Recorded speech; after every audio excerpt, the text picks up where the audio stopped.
से हम अपने सामान्य मामलों में न्यायालय में समझौता कर सकते हैं। न्यायालय में समझौते की डिक्री बनती है, चाहे वो आपराधिक मामला हो चाहे सिविल मामला हो। आपराधिक मामलों में थोड़ा सा लिमिटेड एरिया होता है, लेकिन यदि हम सिविल मामलों में कहें तो सिविल मामलों में पूरा स्कोप होता है सहमति का, यानी समझौते का, और समझौते डिक्री का पूरा प्रावधान किया गया है सीपीसी में।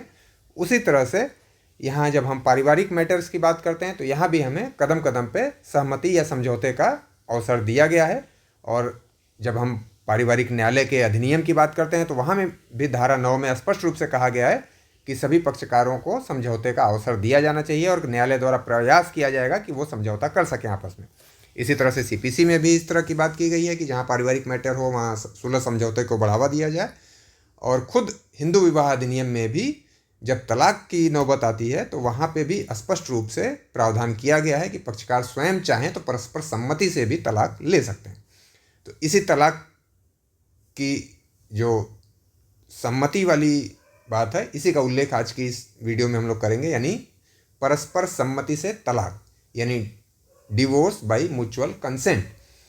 इससे संबंधित केस लॉज की बात करेंगे हम लोग, इसके जो टेक्निकलिटीज़ हैं इनकी बात करेंगे, इनकी आवश्यक शर्तों की बात करेंगे हम लोग, और इससे रिलेटेड और भी जो दूसरे प्रावधान हैं जो तलाक से जुड़े हुए हैं उनकी बात करेंगे हम लोग। आप देख रहे हैं न्यायिक दृष्टि और मैं हूँ पवन। तो सबसे पहले तलाक का मतलब है न्यायिक रूप से विवाह का समापन, यानी न्यायालय द्वारा विवाह का समापन या न्यायिक रूप से विवाह की समाप्ति। इसी बात को हम लोग तलाक या विवाह विच्छेद के नाम से जानते हैं। अब यदि बात करें हम लोग तलाक के विषय में तो तलाक का जो मुख्य प्रावधान है वो धारा 13 में किया गया है। लेकिन उस तलाक में क्या होता है कि तलाक के विभिन्न आधार बताए गए हैं और उन आधारों में से किसी के उत्पन्न होने पर दूसरा पक्षकार जो अपने को पीड़ित महसूस कर रहा है उस प्रॉब्लम से, वो न्यायालय के पास जा सकता है और न्यायालय यदि तथ्यों पर संतुष्ट है तो तलाक की आज्ञप्ति या डिक्री जारी कर सकता है, ग्रांट कर सकता है। इसी वजह से उस तलाक को हम लोग या उस तलाक की पिटिशन को हम लोग कंटेस्टेड डिवोर्स पिटिशन के नाम से जानते हैं।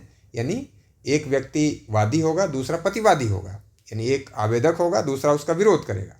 और इसी बात से बचने के लिए न्यायालय में अतिरिक्त समय खर्च होता है, पक्षकारों को परेशानी होती है। इसीलिए ये धारा 13B को बाद में संशोधन के द्वारा जोड़ा गया और यहाँ पे ये प्रावधान किया गया कि यदि दोनों पक्षकारों का साथ रहना पॉसिबल नहीं है और दोनों इस बात पे सहमत हैं कि हाँ हम लोगों को अब अलग हो जाना चाहिए, तो वो आपस में ही टर्म्स कंडीशन को फिक्स करके और न्यायालय के पास जा सकते हैं और न्यायालय उनकी उसी बात को देखते हुए उन्हें तलाक दे सकता है, भले वो धारा 13 में बताए गए 14 में से कोई ग्राउंड ना हो। यानी क्रूरता ना हो, अभित्यजन ना हो, संसार का त्याग ना हो, धर्म परिवर्तन ना हो, ये सारे कुछ भी ग्राउंड ना हो तो भी पक्षकार आपस में समझौते से ही न्यायालय के पास जा करके तलाक की डिक्री ले सकते हैं। तो इसी बात का उल्लेख हम लोगों को करना है। तो अब इसके लिए क्या क्या शर्तें होंगी, क्या क्या पक्षकारों को फॉलो करना पड़ेगा, न्यायालय में कैसे जाना होगा, इन्हीं बातों की चर्चा हम लोगों को करनी है। तो अब इसके कंडीशंस की शर्तों की बात की जाए तो पति पत्नी कम से कम 1 वर्ष से अलग रह रहे हों, यानी कि पहले से ही वो अलग रह रहे होंगे, अब उनका साथ रहना पॉसिबल नहीं होगा, तब वो न्यायालय के पास जाएंगे मिल करके कि हाँ हम लोगों को अब कानूनी रूप से अलग कर दिया जाए। कानूनी रूप से अलग करने को ही हम लोग तलाक के नाम से जानते हैं।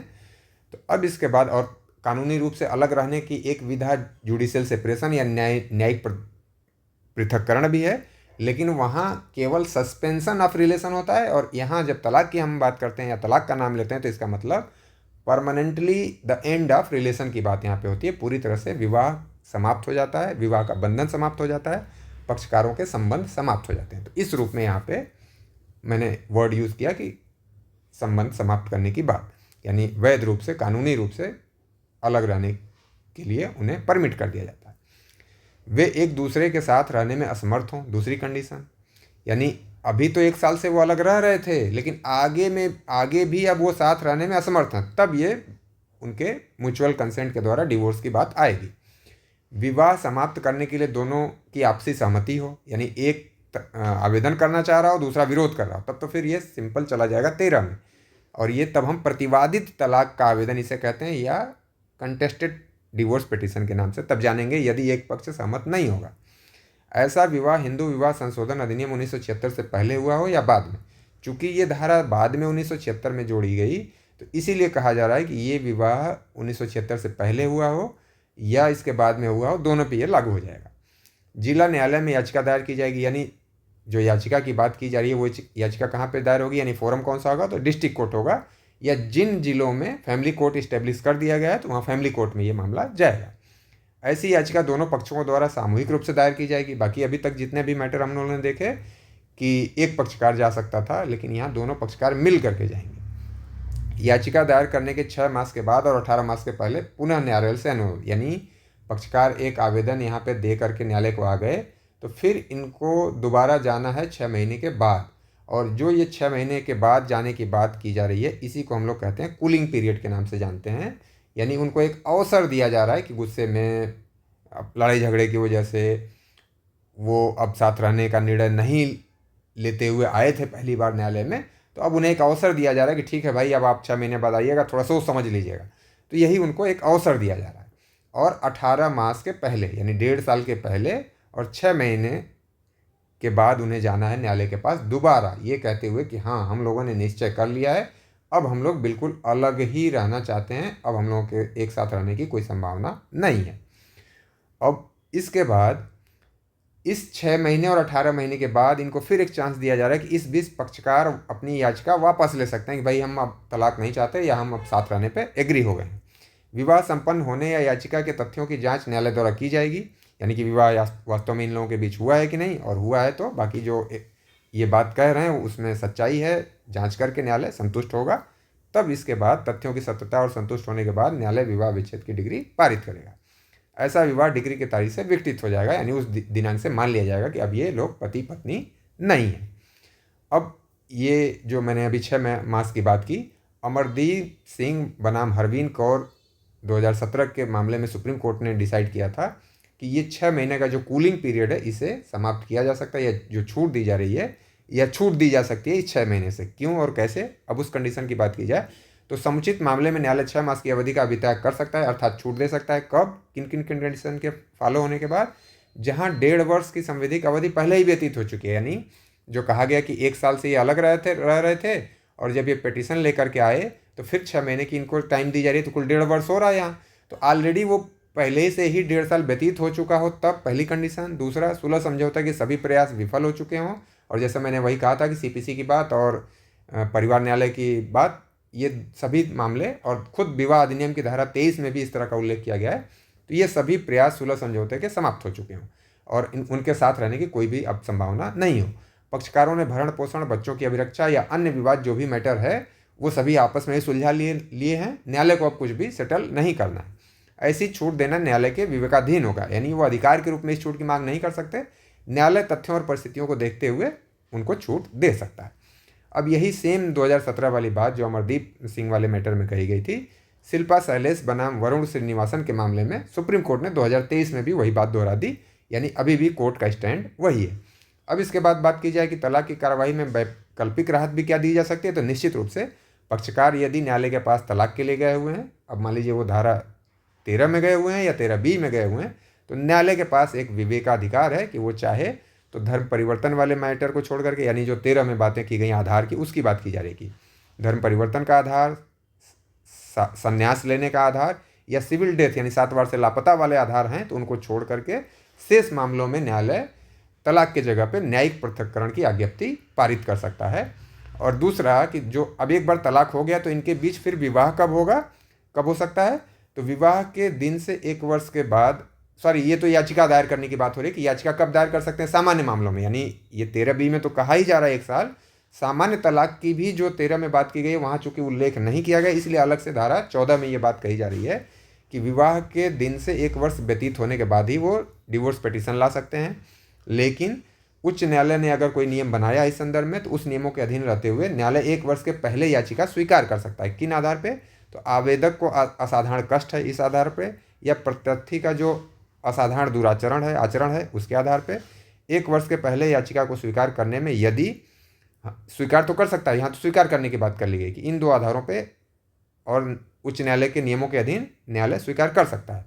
लेकिन यदि उसमें कुछ गड़बड़ी पाई गई स्वीकार करने में, क्या गड़बड़ी पाई गई कि कुछ झूठ बोला गया था न्यायालय से, तथ्यों को छिपाया गया था, तब न्यायालय क्या कर सकता है, कि न्यायालय आदेश दे सकता है कि ऐसी डिक्री विवाह से 1 वर्ष बाद प्रभावी होगी। यानी डिक्री तो न्यायालय ने दे दी, लेकिन डिक्री देने के बाद क्या कहा कि 1 साल बाद ही प्रभावी होगी, क्योंकि वो 1 साल वाला रूल फॉलो हो जाए। या फिर अर्जी को खारिज भी कर सकता है, या तो अर्जी को खारिज कर देगा ये पता चलने के बाद कि कोई मिसलीड किया गया है या छिपाया गया है, और नहीं खारिज करता है तो कहेगा कि 1 साल बाद ही ये लागू होगी। विवाह से 1 वर्ष पश्चात फिर से याचिका दायर की जा सकती है। यदि खारिज कर दिया कोर्ट ने तो फिर से 1 वर्ष बाद, यानी जब समय 1 वर्ष पूरा हो जाएगा तो याचिका दी जा सकती है। विवाह से 1 वर्ष पहले आवेदन को स्वीकार करते समय न्यायालय क्या क्या ध्यान देगा? ऐसे विवाह से उत्पन्न, यानी जब 1 साल के पहले स्वीकार करने की बात ऊपर कही गई, तो क्या क्या ध्यान देगा 1 साल के पहले स्वीकार करते समय? तो विवाह से उत्पन्न बच्चों के हित को सर्वोपरि ध्यान रखेगा, और पक्षकारों के बीच मेल मिलाप की संभावना का ध्यान रखेगा, और तब वो ऐसा कर सकता है। अब इसके बाद बात की जाती है कि तलाकशुदा व्यक्ति जो हैं वो विवाह कब कर सकते हैं। यानी तलाक तो हो गया, अब वो दूसरे से अगर किसी से विवाह करना हो तो कब विवाह कर पाएंगे? तो विवाह विच्छेद की डिक्री के पश्चात वो ऐसा कर सकेंगे, और ये बात की गई है धारा 15 में। अब इसके बाद डिक्री तो आ गई तलाक की, पहली कंडीशन। दूसरा, अब उसके साथ कोई न कोई इनमें से कोई एक, यानी 4 में से कोई एक कंडीशन प्लस डिक्री आ जाए। तो क्या क्या कंडीशन है? अपील का अधिकार ना हो डिक्री आने के बाद तलाक की, अपील का समय समाप्त हो गया, अधिकार था लेकिन उन्होंने अपील की नहीं, यानी टाइम बीत गया, 30 दिन 60 दिन जो समय है वो बीत गया।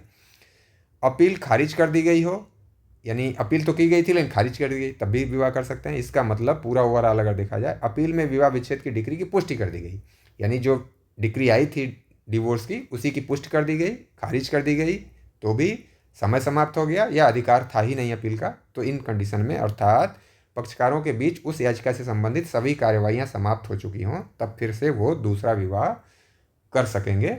अगर ये वीडियो आपको पसंद आया हो तो इस चैनल को आप सब्सक्राइब कर लें, शेयर करें, लाइक करें, और इस यानी डिवोर्स से रिलेटेड और जो दूसरे वीडियोज़ हैं उनको आप देखना चाहें तो डिस्क्रिप्शन में जाके लिंक दिया हुआ है, यानी डिवोर्स का, शून्य विवाह का, शून्यकड़ी विवाह का, और इवन आपका वैध विवाह आदि जो इससे रिलेटेड वीडियो हैं उनका लिंक आपको मिल जाएगा। धन्यवाद।